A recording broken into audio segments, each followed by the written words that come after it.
The last time you guys would have seen this car, the motor was being pulled due to a cracked ring. And if you haven't, go check it out. Jumping forwards to today, we have got the fresh motor in there, as you can see by the pictures on the screen. And today, we're going to be giving it its first mod, a front mount intercooler. Let's jump into it.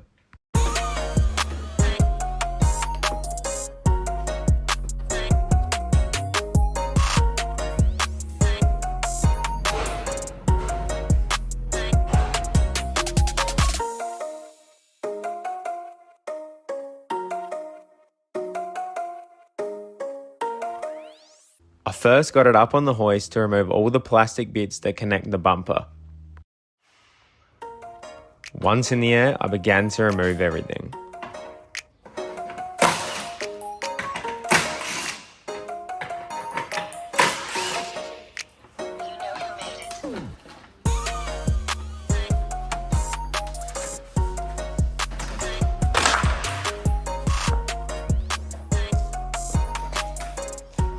Now we got rid of all the clips on the bottom and cracked the money. Let's get these top bolts undone and we'll remove the bumper.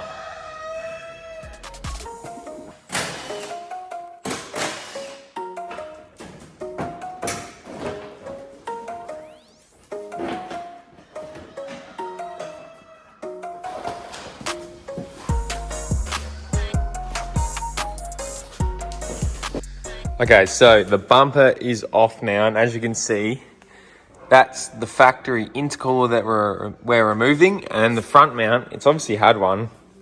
It's got the brackets here. We'll sit behind there, and we might even have to cut that, I'm not sure yet, but we'll see as we go. So now, I'm gonna remove all the piping for the old intercooler, and we'll get to it.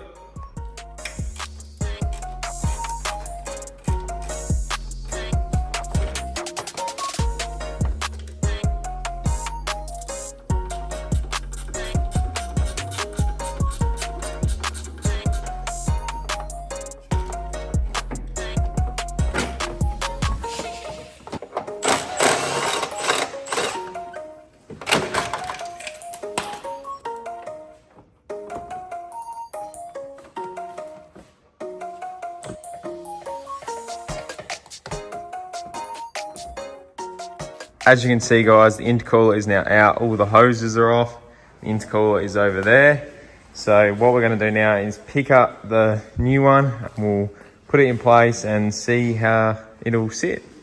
So guys, here is the intercooler from Just Jap. It looks sick, it is a nice size. I don't think it's the bigger one you can get, but it is pretty big. So that will fit around there, like that. And will look like that.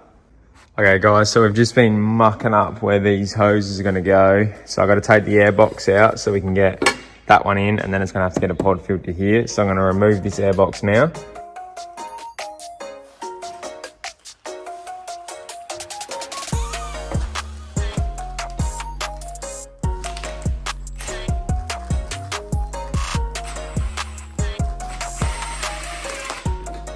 So now that one is situated where it should be and is coming just out the bottom here like so. So now what we got to do is if we move this wiring here, there's another pipe, which should be this one here. It comes down and I believe comes off that one like that, as you can see. Or maybe like that, sorry. And once that's on, we can sit the intercooler where it wants to go, and then we can get the measurement for where the brackets need to be. So I'll get that on now. Alright guys, so what I've just found out is me and Dad put the intercooler up against that pipe there, and we sat the bumper on. The intercooler sat way lower than the bumper. So what we're going to do is make a bracket so it sits flush with the crash bar, because then it won't hang down from the bottom, and it will sit in between the intercooler into the coolant overflow bottle. And once that's done, Dad will modify the pipe so that it all joins back up to the intercooler. So I'll get into making those brackets. Unfortunately, I didn't get a clip of me making the brackets, so stay tuned for the next video as I'll run through the whole car. So here's some videos of Dad welding the pod filter.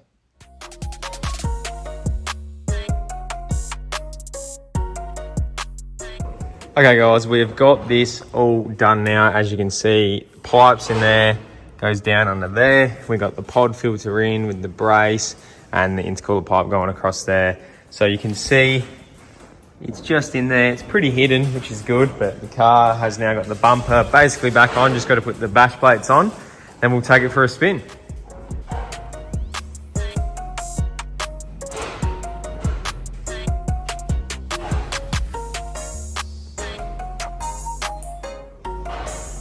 All right guys, we just got done with the test drive. It is now making so many crazy turbo noises. Not really crazy, but better than what it was.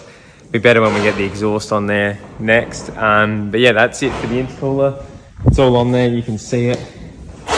Just sitting down there, you can't really see it, but that's good. It keeps the attention away from me, really. So yeah, that's sitting down there nicely, and the car is running nice. It's giving it a lot more power, I reckon, especially from the down low. And yeah, so if you guys want to see some more Soarer mods, make sure to let me know in the comments, and I'll catch you in the next video.